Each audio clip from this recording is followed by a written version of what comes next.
السلام عليكم ورحمة الله وبركاته. أظن مفيش شك إنك اتكيفت يا غاوي من صوت الديك.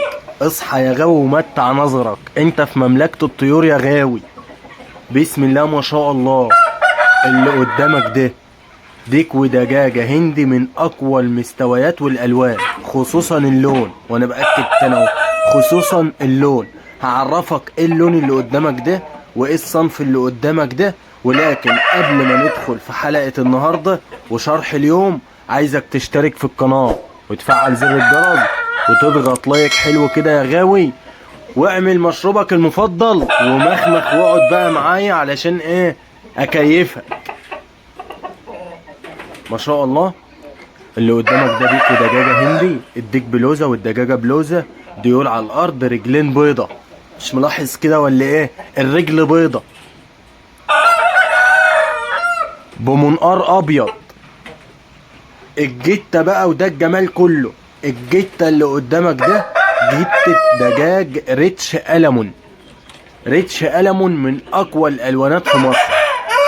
انتوا عارفين ان احنا في مملكة الطيور دايما مميزين بالالوانات النادرة الغريبة والنادرة، وبأكد تاني زي الريتش ألمون وفرناه، زي البورسلان، زي السبرايت الفاتح والغامق والفضي والذهبي، زي الدجاج التياجر، التايجر، القشر سمك، القشر بندق. كل الالوانات دي من اقوى واندر الالوانات في مصر، الحمد لله بقدر اوفرها.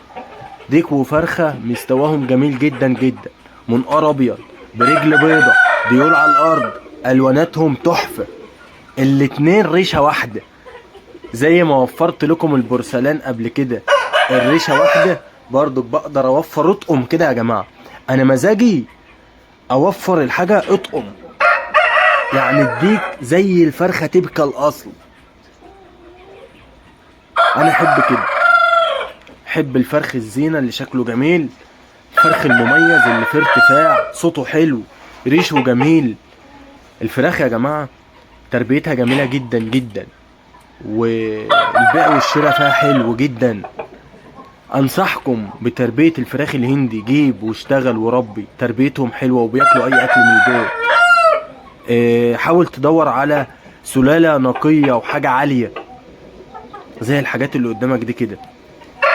عندنا الوانات عديدة، عندنا اشكال كتير، اصناف كتير، الحمد لله. ربنا يديمها علينا نعمة، وربنا يبارك لي ويبارك لكم في حلالكم. اشتركوا في القناة وفعلوا زر الجرس وحطوا لايك للفيديو يا غاوي عشان يوصلك منه كل جديد. وزي ما انتوا شايفين كده حتتين تحف، الواناتهم مميزة، مستواهم جميل جدا. الديك بعصب ابيض، رجل بيضة، يعني ديله على الارض، ظهر عريض، في ارتفاع، صوته جميل، منقار ابيض بلوزة بعين بيضة، وشه جميل مش فاتح ولا حاجة. الفرخة لسه قايمة من على بيض، فرخة عسولة، فرخة رايقة وقطقوطة ما شاء الله. قطقطة لونها جميل، ديلها على الارض. شايفين الديول فين يا جماعة؟ مفيش ديل شالح، مش فراخ خردة، لا دي فراخ تكيف اي غاوي. وانا قلت لك يا غاوي انت في منبع الطيور، متع نظرك، قول بسم الله ما شاء الله. سامعين الجمال والشياكة والطعامة؟ انا لما بلاقي شيء حلو بحب اديله حق، تالت ومتل. انا احب كده، الوحش بقول وحش والحلو اقول حلو، والحلو امدحه علشان هو حلو. فما شاء الله وفرنا الوان عديدة جدا، عندي مستويات عديدة جدا. ربنا يديمها علينا نعمة، جمال الوانهم حلوة. انا والله اتكيفت منهم، اتمتعت بيهم ما شاء الله. عايزك تشترك في القناة وتفعل زر الجرس، ولو فزت خسارة اكتب لي في التعليقات. سلام عليكم.